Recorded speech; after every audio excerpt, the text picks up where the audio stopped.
안녕하세요. 저는 광주에 거주하고 있는 20대 직장인 여성입니다.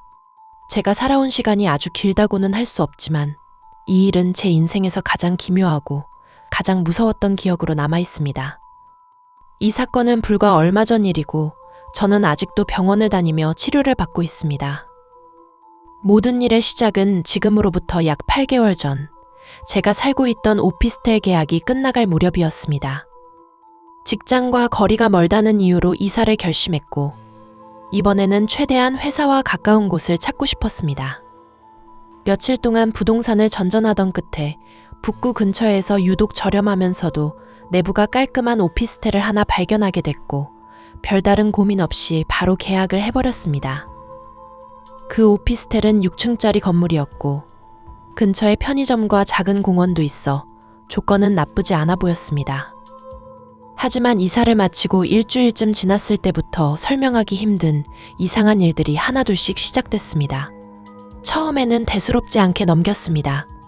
잠자리가 바뀌어서 그런 거겠지, 스트레스 때문이겠지 하고 말이죠. 하지만 잠에 들 때마다 반복되는 악몽은 점점 심해졌습니다. 낯선 사람에게 납치당하거나 누군가에게 이유 없이 살해당하는 꿈을 거의 매일 꾸었고, 꿈속의 장면들은 현실과 구분이 안 될 만큼 생생했습니다. 잠에서 깨면 온몸이 굳어 있었고 식은땀이 흘러내릴 때도 많았습니다. 이상한 건 그것뿐만이 아니었습니다. 밤 10시쯤만 되면 어디선가 사람들이 격하게 다투는 소리가 들리기 시작했습니다.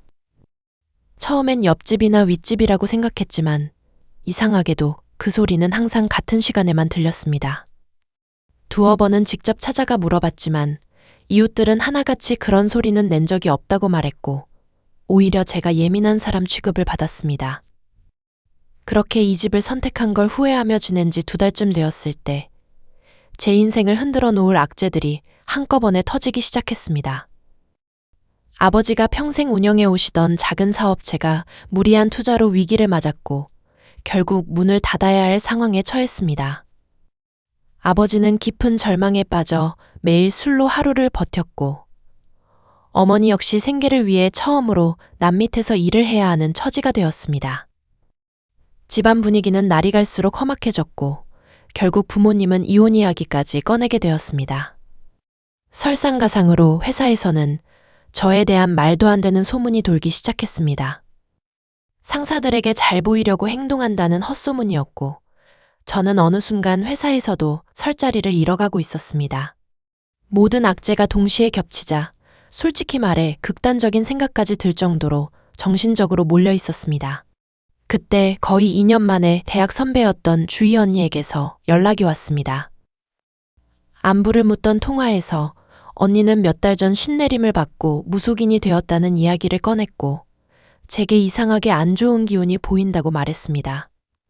답답했던 저는 그동안 있었던 모든 일을 털어놓았고, 언니는 단호하게 말했습니다.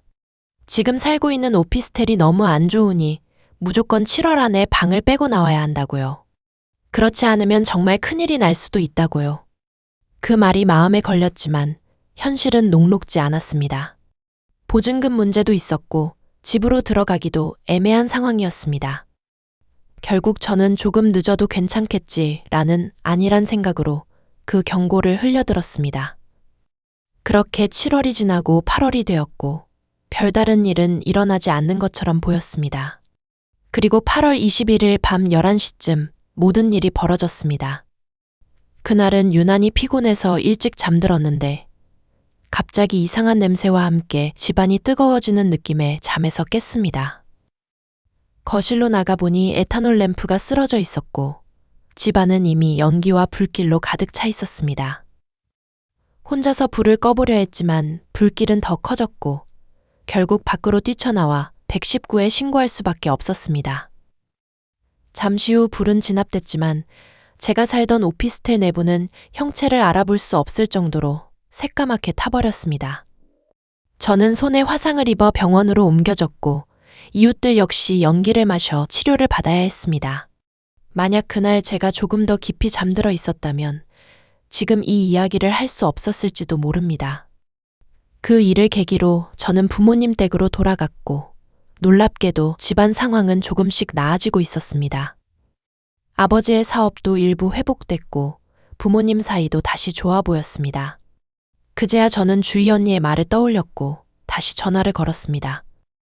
언니는 담담하게 말했습니다. 그날 못 깼다면 정말 초상날이었을 거라고요. 그리고 부동산을 통해 알게 된 사실은 저를 더 소름 돋게 만들었습니다. 제가 살기 전 그 집에는 신혼부부가 살았고 그곳에서 남편이 아내를 살해한 사건이 있었다는 겁니다. 악몽과 다툼 소리, 그리고 화재까지. 모든 것이 우연이라고 하기엔 너무 기묘했습니다. 지금도 저는 그 집을 떠올리면 온몸에 소름이 돋습니다. 앞으로 집을 구할 땐 보이는 조건만이 아니라 보이지 않는 것들도 반드시 확인해야 한다는 걸 뼈저리게 느꼈습니다. 이 이야기를 듣는 여러분만큼은 저와 같은 선택을 하지 않기를 바랍니다. 오늘 제 이야기는 여기까지입니다.